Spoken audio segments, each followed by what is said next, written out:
Hi there, welcome to No Nonsense Whiskey. My name's Vin PF, and on today's episode we've got something a little bit different, but I'm going to be doing it in two halves for you. So if you're interested in the kind of like normal review style format that I do, I'm going to be reviewing these two bottles later on in the video, and there'll be a timestamp below if you want to just skip ahead to that. But what I'm going to do today is introduce you to this brand, Black Mountain, and give you a bit of a story about how I kind of got onto them and how I went to go and visit them down in the south of France. I've got a couple of interview clips to intersperse into it with a guy that I met there called Cedric, who was an absolute legend to show me around. But yeah, so I'm going to be doing kind of a bit of an intro video to this, so you can kind of get an idea about who these guys are, and then we'll get into the kind of my review of these two bottles side by side at the end of the video. So a bit of a longer one today.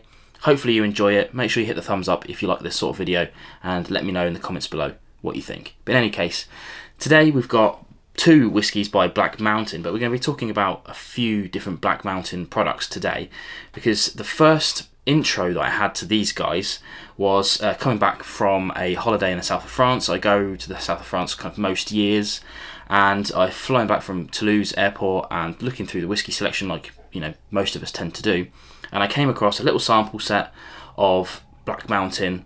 At the time I thought French whiskey, and it was triple pack. It was their BM1, their BM2 and their Fumet.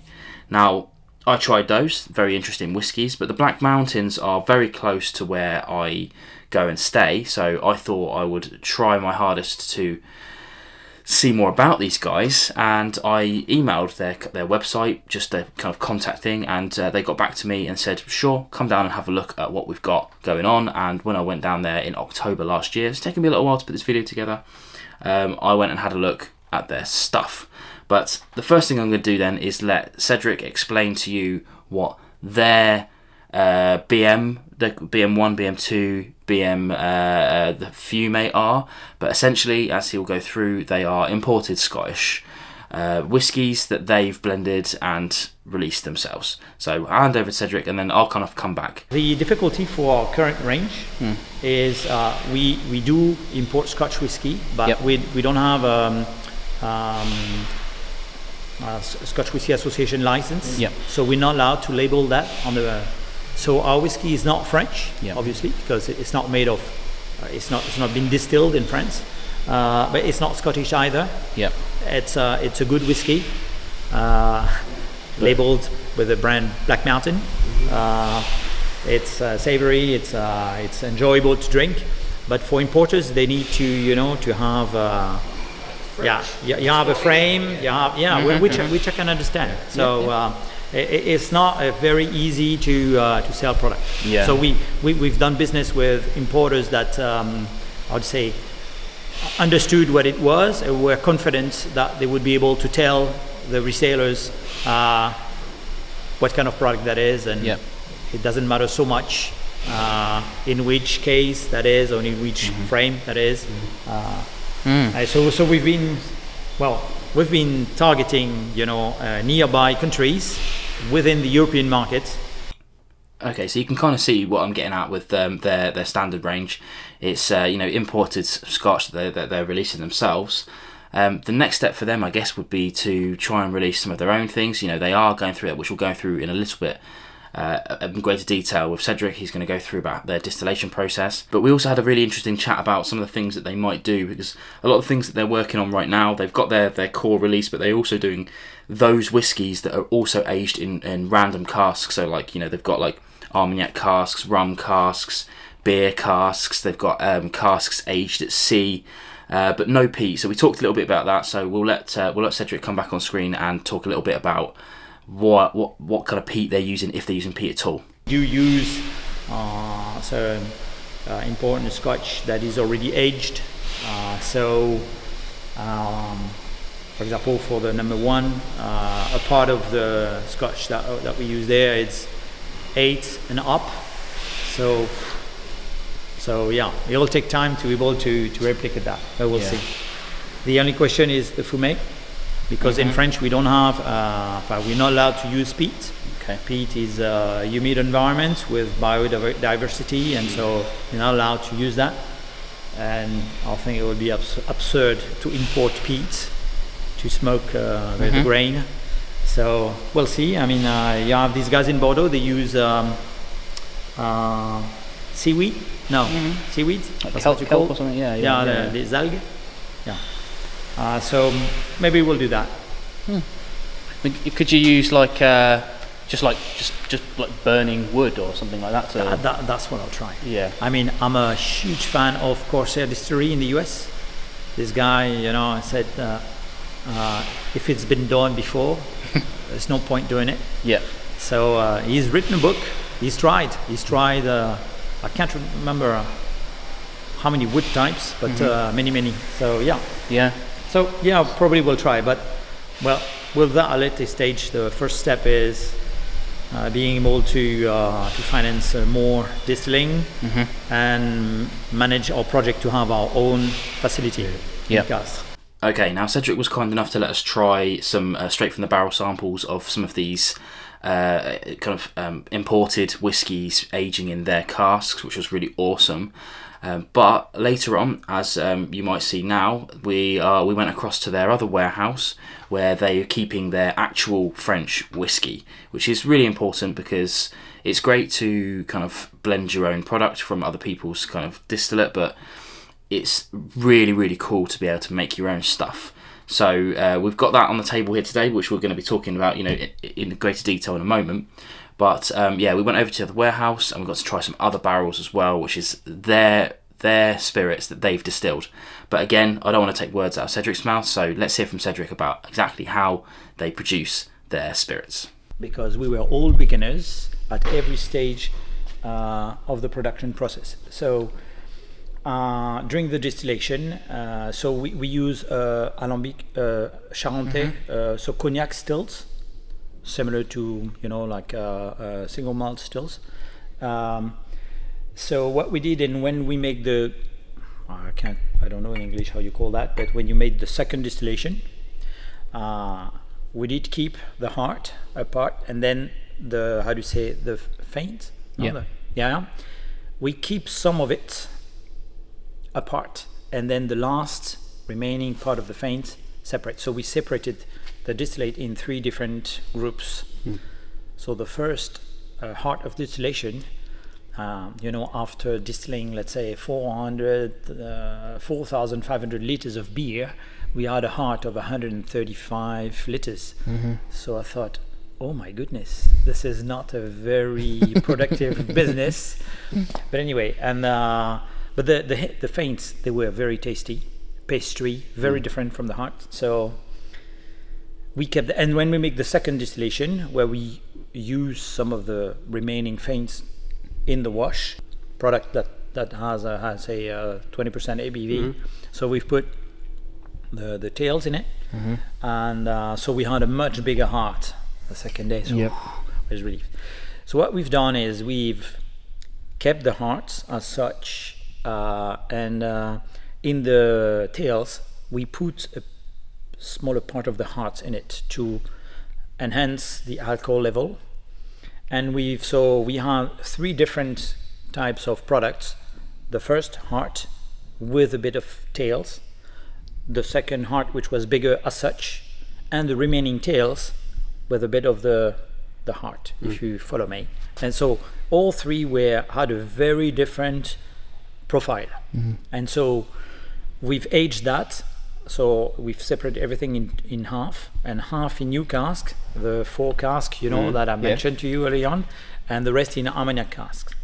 And after 1 year, the spirit that was in the new cask, it had to be evacuated, because otherwise it would have been saturated in wood. So we put everything back in Armagnac cask, and we kept everything separate until, let's say, 6 or 7 months before bottling.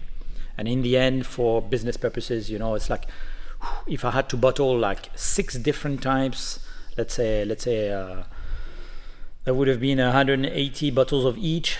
Too much work, and in the end, I do that for a living as well, and so so we've mixed and bottled everything. But it was interesting. Okay, we're back in the room, and welcome if you've skipped ahead to this bit here, because now we're going to get into the actual tasting of these two whiskies, and we'll talk about exactly what these are in a little bit more greater detail. But the key thing to remember is that unfortunately these aren't available sort of everywhere right now. France definitely. They're not that difficult to get hold of in France, and they're fairly cheap. I'm not going to go into the prices on these two because that's going to depend wildly on where you are in the world and how you can get hold of. But I know that this one is sort of roughly sort of €39. But again, like I said, I'm not going to get into that too much. But yeah, a massive thank you to Cedric and the team for showing me around their warehouse. We didn't get to see the actual distillery that they produce it in because they're kind of renting the use of that from them. But as we mentioned in some of the clips there, they are looking at sort of producing their own distillery at some point, which I think is pretty cool. They're trying to do things in a different way because they kind of believe that that's the way to do things. Why retread old steps? Why not try something new? But yeah, again, massive thanks to them for showing me around and for actually letting me take this bottle away with me as well. This one, as I'll go into kind of a bit, like I said, a bit more greater detail, this one was actually given to me as a present by my mother, who bought it while she was over there, and brought it back for me as well, which is pretty cool. I really enjoyed that. Okay then, let's get on to the actual review of these two whiskies, or in case of this one, not a whiskey. This is a malt spirit, so we'll show you this. Lots of French on the label here, lots of French on the back here, but that's kind of cool. I enjoy that. This is the Black Mountain Malt Spirit. Now, that one's kind of cool because both of these are their whiskies, or their spirits, I should say at least. They've distilled both of these. Both of these have been distilled on an Armagnac still, an Olympic still, which is pretty cool. So this is already very different to kind of things that we would normally be tasting anyway. But they put this spirit in a kind of new French oak cask for a single year, and then transferred it over to an old Armagnac cask to let it do its thing, as they might do. But what they did was they tried it like a few months later, and they thought it was worth bottling, so they couldn't wait to get it out, and that's what they did. So yeah, they've made it fairly cheap. It's 40%. Just going to be hopefully an interesting whiskey. Don't know much about colour. I think this is probably no added colour, just knowing what we did down there, but don't know for sure. So we'll have a look at that. Looks lovely. On the nose then, let's see what we've got. Now for me, I get a lot of kind of like sweet biscuit maltiness from it, a lot of hay and vanillas. I would say for me it smells great.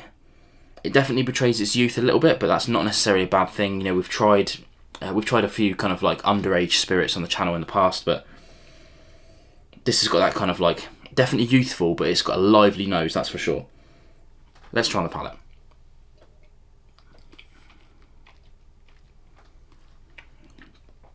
Okay, now my initial thing is that whenever I try really youthful whiskey or spirit, in this case, I always expect it to be quite thin, and even at 40%, I'm not getting the kind of thinness of this. Yeah, alright, I'm not saying it's like extreme viscosity either, but it doesn't really betray its youth immediately. What it does do is translate quite nicely from the nose to the palate, so we're getting that same kind of biscuitiness to it, the same kind of hay, the same vanillas, but the addition of a kind of really heavy white pepper spice on it as well, which is pretty nice. It's got the vibe of it of like, it's really interesting. It's really interesting spirit. It's got the vibe of it of like a work in progress for sure. I definitely think it was worth bottling. It's really tasty, and it's really good to see how it's kind of making its way to becoming a kind of a fully fledged whiskey, single malt, whatever you want to call it. Really, really tasty. I'm really enjoying that a lot. Really grateful for them for letting me take that away with me.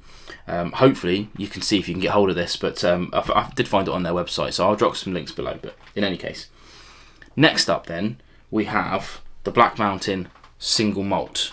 Now this is obviously again a product of France, bio. They're using French barley, French water, distilled in France, aged in France. This one's been aged in a different kind of way, so they are using new French oak again, and they're using Armagnac casks again, but as far as I understand it, rather than transferring it from one to the other, they're fully maturing in either and then blending those together to create their kind of profile. So yeah, so really we have a fully fledged whiskey here, a single malt. That's again quite interesting. I believe this ended up being fairly expensive. This is a half litre bottle of 500. So yeah, it ended up being about 50 quid, I want to say, but again, I'm not sure exactly. It was a present, so I didn't do the injustice of looking that up. But let's get into it and see what we've got. Again, I won't spend too much time talking about colour. Actually, it looks pretty comparable to this if we want to have a quick look. It's a 3-year-old as well, I should point out. 3 years. On the nose then. Oh, okay. It couldn't be a more different beast. It's retained that sort of like buttery biscuitness that came from the previous one. But now we've got a whole heap of orchard fruits, those kind of apples and pears. Very Speyside-y on the nose, actually, I have to say. Really nice. It's got a kind of a something on the back end. There's a bit of floralness to the back end. I'm finding. Almost, I don't know what I'm trying to say. It's almost like a jasmine-y kind of thing. Very, very light. Very, very light. It's been sat out for a while, and this is kind of developing. Let's try on the palate.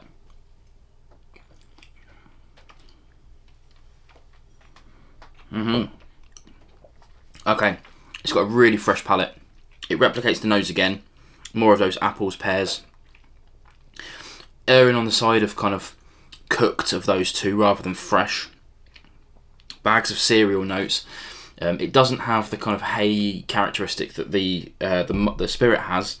So I wouldn't have guessed this is 3 years. Not at all. Not at all. I think that's probably that new French oak for a good period of time doing its thing.